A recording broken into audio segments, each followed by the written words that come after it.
Mbere na mbere mbanje kubasuhuza abantu bose bakurikiye Pasi TV. Uyu ni Mesaya nk'isanzwe nababwiye ko azigera ntuza mu gihe ntarabagerera aho mushaka ko mbagerera kubera ko mwebwe ubwanyu mudafite ubushobozi aka kanya kugira ngo mubashe kugera kuri aba bakobwa beza binabwiye. Uyu munsi twagendereye umuntu muramubona kuri kamera zacu. Mbere na mbere turagira ngo abanza twibwire mbere yuko dukomeza. Murakoze mu bisanzwe nitwa SANYU. Amazina yanyu ngo witwa SANYU. SANYU ryonyine Cyangwa Mbabazi JULIETE. Iyi ngiyi ni Pasi TV. Twakugendereye kugira ngo tugire ibyo utubwira duha abanyarwanda. Ubundi SANYU birumvikana ko atari izina ry'ikinyarwanda. Iryo zina ryaba rikomoka mu ruhe rurimi? Izina SANYU rikomoka i Buganda. Bishatse kuvuga ko uri umuganda kazi. Niko bavuga. Mbwira uko nyine babivuga mu kiganiro. Umugande kazi. Cyo ni ikinyarwanda uvuze. Hanyuma utubwiye ko witwa SANYU. Ubundi SANYU akora iki mu buzima busanzwe? Mu buzima busanzwe ni umucuruzi. SANYU mu buzima busanzwe ni umucuruzi. None se aka kanya kuri Pasi TV nicyo kintu ugiye kutubwira? Oya, ngiye kubagezaho ibyo mfite muri jye.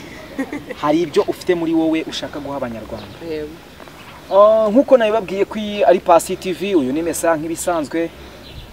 Ndimo ndakora ngerageza kugira ngo nshimishe abanyarwanda, nzenguruka ndeba ahantu hose hari impano kugira ngo umuntu wese abashe kwisanga mu byo akunda. Ntabwo ari umuziki gusa, ntabwo ari sinema gusa, na sport tuzageramo, mu buzima busanzwe tuzagerayo, tuzakora ibintu byose bishoboka kugira ngo dushimishe abanyarwanda. SANYU, uhawe ikaze kuri Pasi TV. Murakoze cyane. Reka duhere kuri iyi ngingo ikurikira. Ubundi ibyo bintu tubwiye ushaka guha abanyarwanda bikurimo ni ibiki? Ibintu bijyanye n'ubuhanzi bwanjye, no kugira ngo mbahe ibyo mfite nabo bame ibyo bafite. Ubwo buhanzi tubwiye ni ubuhanzi buteye gute? Buri mu ndirimbo z'Imana. Aha. No kuvuga ngo SANYU no umwanditsi akaba n'umuhanzi cyangwa no umuhanzi gusa? Oya, araniyandikira. No kuvuga ngo ntago wakemera umuntu kwandikira? Oya. Uratubwiye ngo uri muri style ya gospel, indirimbo zihimbaza Imana.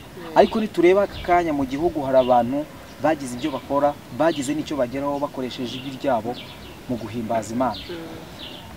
Niki wumva uje kongeramo gitandukanye n'icyo bakora ku buryo turumva ko ari wowe dukwiriye gukurikirana kubarusha?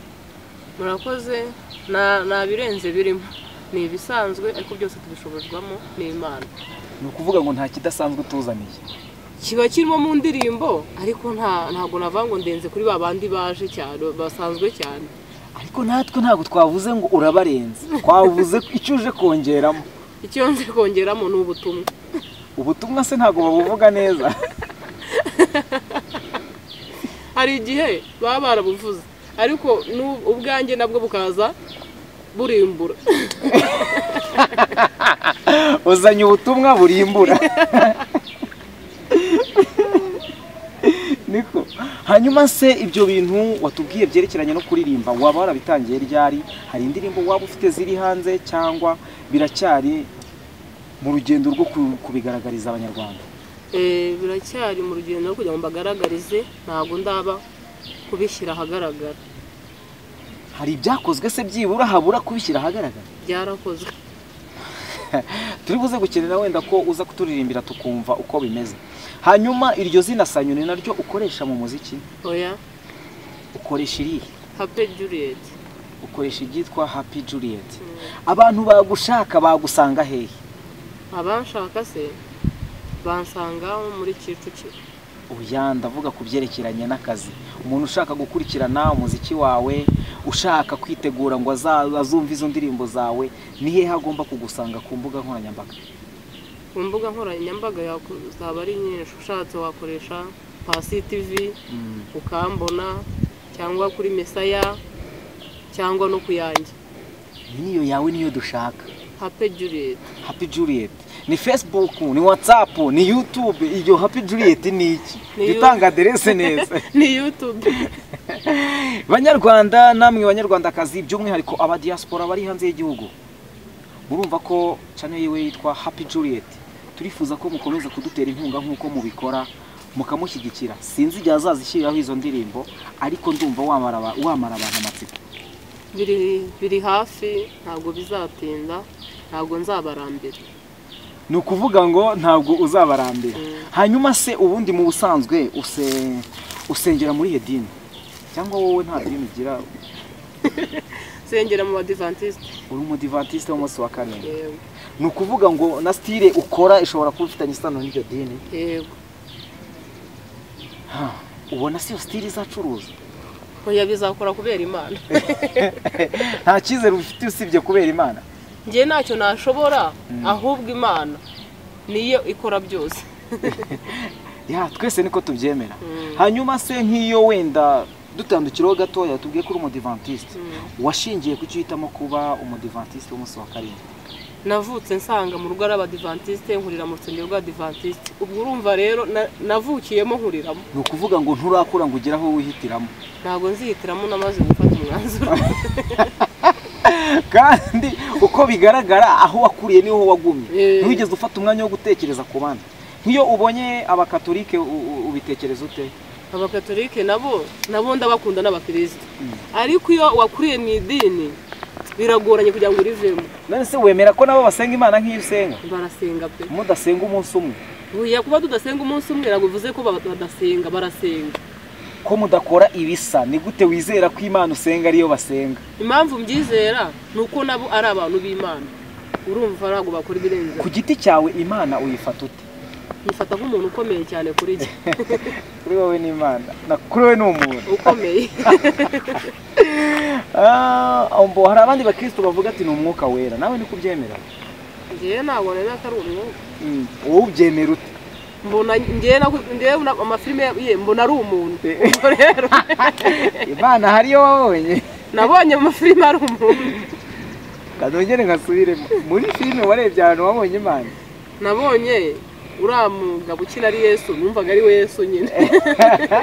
Ni ukuvuga ngo nta nubwo wemera kuri yari Yesu? Ari ikigaragara ari we, nuwo bakinishije. Ubutumwa ugiye guha abanyarwanda buhimbaza Imana, wowe ubwawe numva hari ibyo utizera, urumva bazabyizera bate? Kandi uri ambasaderi kugira ngo ufashe Imana kumvikanisha ijambo ryayo mu bantu bacu. None se wowe uriya muntu ukina wemera ko ari we? Jewe nemera ko ari we. Ntabwo ari we, mbona ari umuntu bakinishije. Ese nashingira kuki ntabyemera? Uriya muntu ngese ndahura nawe niba baho. Impamvu mbivuze, kuva twavuka twasanze uriya muntu ari ukina. Urumva ntarigera ahinduka n'umunsi n'umwe. Hari igihe uzumva ngo yapfuye uri bashyizeho. SANYU ndumva ari kuzi kuganira cyane. Ntabwo natekerezaga ko wenda ari gutyo usanzwe uganira. Ariko wenda nkubaza kandi kabazo, utubwiye ko weho Imana wumva ko ari nk'umuntu udasanzwe. Hari ikintu mu buzima Imana yaba yaragukoreye usibye kuba uriho turabibona ko hari? Yaba yaragukora ukavuga uti bigiye iki kintu cyo cyanyeretse ko Imana ihari? Yarakinkoreye. Icyo kintu ni iki? Hari igihe nigeze kurwara ijosi rireba inyuma, mara nk'icyumweru rireba inyuma. Ubuhamya ni ubwa nyabwo? Yego. Tuzafata umwanya tubuganireho? Yego. Ijosi ryarebye inyuma, urabona gutyo uri kugaragara kuri kamera? Abantu ubu umuntu uri kukureba yarebaga mu mutwe aho kureba mu maso. Tugarutse kuri gahunda ya tuzinduye, mu muziki waba ufite abantu bagushyigikira cyangwa uracyabikora ku giti cyawe? Ndacyabikora ku giti cyanjye. Wumva se abo bantu bakeneye ubundi? Ngenda bakeneye. Ni ukuvuga ngo aho bari nibabona ubishoboye gushora imari muri wowe nta kibazo. Uje kuririmba nk'umunyamwuga cyangwa uje kwishimisha? Icyo nshatse kuvuga, uje kubikora ugamije inyungu y'amafaranga cyangwa uje kubikora ugamije gutanga ubutumwa? Nje kubikora ngamije gutanga ubutumwa. Ibyo byonyine? No kugira ngo ninjize Imana inzamure, nyine mbe umuntu w'intangarugero. Mu bahanga bo gusenga baravuga ngo amen. Sisobaneye ngo bitubere bityo. Ariko mbere ko tugana ku musozo, ko ntabwo nshaka ko tuganira ibintu byinshi kubera ko aka kanya turi kuvuga nta bikorwa. Umunsi umwe hazaba hari igikorwa tuzasasa inzobe noneho tuganira ibintu byose. Yego. Ariko mbanze mbwira abanyarwanda ko iyo nkuru y'uburyo warwaye ijosi ikareba inyuma yo tuzayiganiraho twisanzuye neza cyane. Yego. Abantu bari bakurikiye Pasi TV nkuko mwabibonye SANYU, nkurikije ikiganiro cyiwe, nkurikije uburyo avugamo, uburyo yisanzuye, ndatekereza uburyo bwo kuririmba ntabwo ari sawa. None ngenda bavugiye nge Mesaya mvugiye abanyarwanda bose bagukurikiye. Yego. Turifuza kumva ijwi ryawe koko, tatubwira ngo uri umuhanzi. Sibyo? Ukaba ushobora kuba ubyitiranya no gukina filime cyangwa kubyina. Kuririmba nyine ni ukuririmba, ni ikintu wakora ahantu hose waba uri. Uriteguye? Niteguye.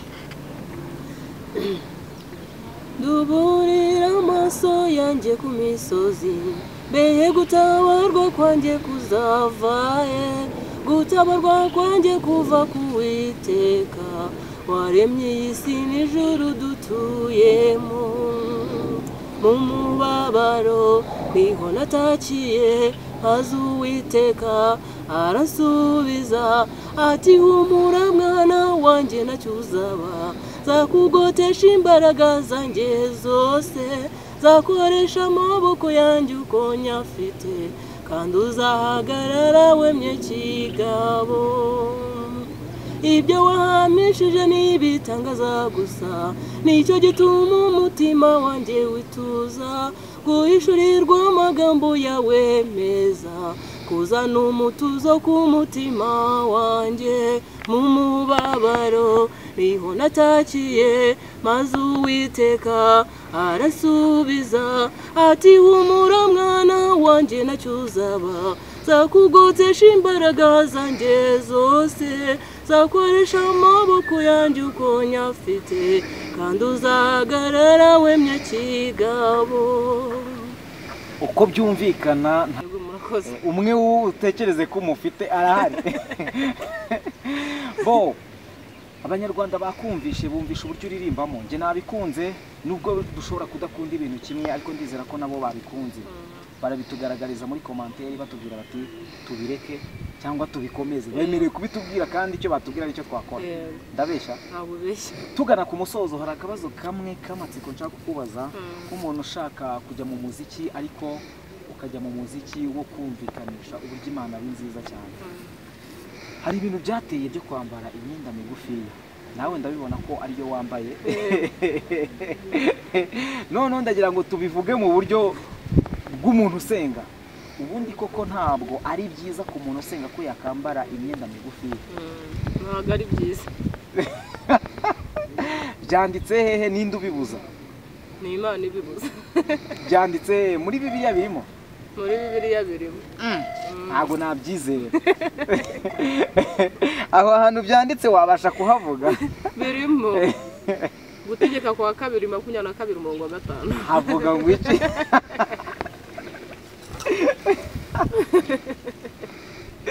Muri make nawe ubikora uzi neza ko atari byiza, ariko no kubera isi dutuyemo nawe ukabikora kugira ngo wisanishe nawe isi igeze ninde. Urabona ukuntu ukura ugakurira muri bakuru bawe, bakwambika imyenda runaka, nawe ugakura uri proud ya bya bintu kuriyemo. Kandi yako ntakabije cyane. Bazabitubwira. SANYU, urumva hari ikindi kintu wumva cyasigaye wabwira abanyarwanda? Murakoze cyane. Icyo nababwira nuko bantera imbaraga, nkazamuka bakama umuhate, nanjye nkabondiwe tukishimana. Murakoze.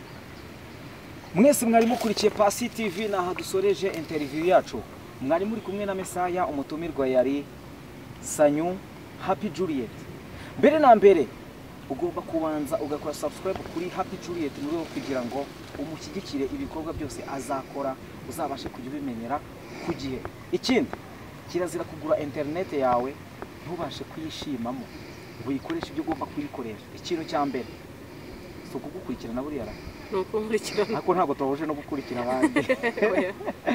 Mukomeze mugubwe neza, mugire ubuzima. Bavuga mu badivantiste bavuga ubugingo n'impagarike. Bakomeze bagire ubugingo n'impagarike. murakoze cyane. Yari Mesaya umuhungu wanyu, Imana ibampere umugisha. Amen.